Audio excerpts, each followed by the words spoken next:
Jesus knew what he was facing. He knew the price that needed to be paid.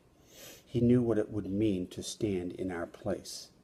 He was quite aware of the spiritual math. Suffering for a moment equals acceptance for all of eternity, and he was willing. A great moral tragedy was being played out every day in the lives of every person born into this sin-shattered world.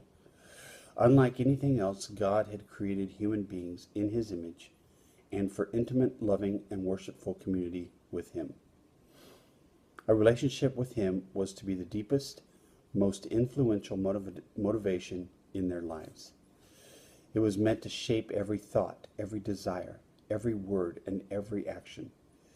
And this community between God and people was meant to be unbroken forever and ever. But it had been broken in an outrageous act of rebellion and sedition.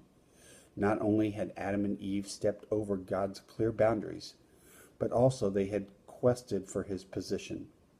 So in the saddest moment in human history, they had been driven out of the garden and away from God's presence. From the vantage point of creation, it was all very unthinkable. People living separate from God. This was like fish without water, honey that is not sweet, or a sun that provides no heat. Not only did it defy the logic and design of creation, it could not work. Human beings were not hardwired to live independently. We were not made to function on our own and to live based on our own wisdom. We were not created to live by our own limited resources. We were made to live in a constant, life-giving connection to God. People's separation from God was a functional and moral disaster. So this disaster had to be addressed. The tragic gap between God and man had to be bridged, and there was only one way. Jesus would have to come to earth as the second Adam and live a perfect life in our place. He would have to bear the punishment for our rebellion and endure the unthinkable, the Father's rejection. It happened at that horrible 9th hour on the day of his crucifixion, when in a loud voice he cried, Eloi, Eloi, lema sabachthani.